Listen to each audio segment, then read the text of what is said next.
নমস্কার বন্ধুরা, আজ আমি চলে এসেছি আরেকটা রেসিপি নিয়ে। এটা দেখে বুঝতেই পারছো, এটা একটা মোচাটা রাত্রিবেলা আমি কেটে ধুয়ে ভিজিয়ে রেখেছিলাম। আমি সকালবেলা সেদ্ধ করে চটকে নিয়েছি।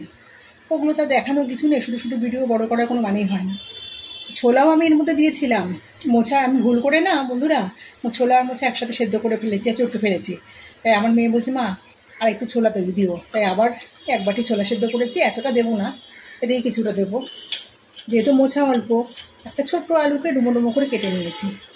একটুখানি আদা, 2-3টে কাঁচা লঙ্কা, একটা টমেটো, এটা আমি পেস্ট করে নেব।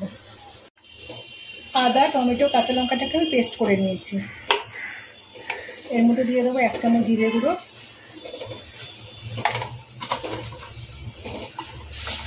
আর দিয়ে দেবো পরিমাণ মতো হলুদের গুঁড়ো।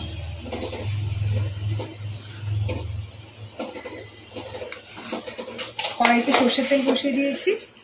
ফোড়নের জন্য একটা তেজপাতাকে 2 টুকরো করে নিয়েছি, শুকনো লঙ্কাটাকে ফাটিয়ে নিয়েছি, আর একটু জিরে নিয়েছি। তেলটা গরম হোক। তেল গরম হয়ে গেছে, ফোড়নটা দিয়ে দিচ্ছি। ফোড়নটা ভাজা হয়ে গেছে, আলুটা দিয়ে দিলাম। আলুটা একটু লাল করে ভেজে নেব। যেহেতু মোচাটা আমার সেদ্ধ করা, আলুটা আমি লাল করে ভেজে নেব। বন্ধুরা, নিরামিষ মোচার ঘন্ট কিন্তু খেতে খুবই ভালো লাগে। যেমন আমি নিরামিষ খাই, যারা আমার মতো যে সমস্ত মানুষরা নিরামিষ খায় তাদের কাছে কিন্তু খুবই ভালো। একটু ছোলা দিয়ে করতে পারে, খুবই ভালো লাগে খেতে। অনেকে আবার নারকেল দিয়ে করে, কিন্তু নারকেল দিয়ে করলে আবার একটু অম্বল এখন যাদের একটু অ্যাসিডিটির সমস্যা আছে, নারকেলের খাবারটা তাদের কাছে ঠিক করে না। তাই আমি নারকেল দেওয়া খাবার খুব একটা খাই না যে না খাই। আর একটু লাল করে নেব। আলুটা লাল করে ভেজে নেওয়া হয়ে গেছে। এখন আলু তুলব না, আমি তার মধ্যে মশলাটা দিয়ে দিলাম। মশলাটার সাথে আলুটা কষানো দিয়ে করে না, তাড়াতাড়ি আলুটা সেদ্ধ হয়ে যাবে। পরিমাণ মতো লবণ দিয়ে দেবো।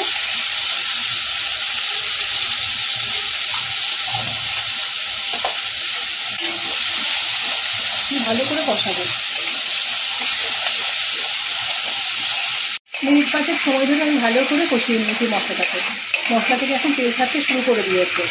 এখন আমি এর মধ্যে দিয়ে দেবো 1 মুঠো সেদ্ধ ছোলা।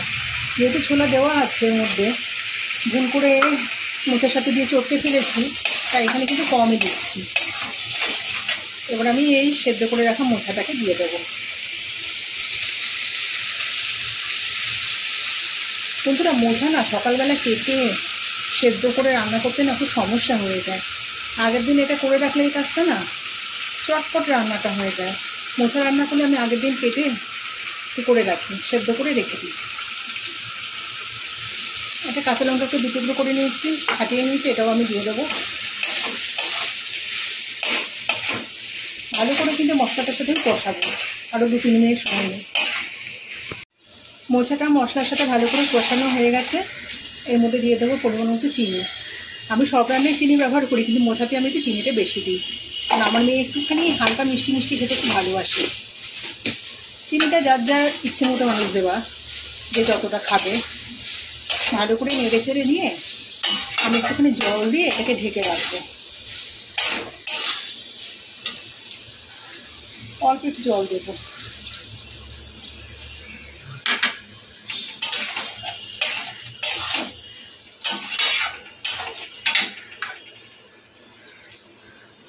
জল দিয়ে দিলাম। এবার আমি এটা ঢেকে একটু ভালো করে সেদ্ধ হতে দেবো। আলু, মোচা, মশলা যাতে সব একসাথে ভালো করে মিশে যায়।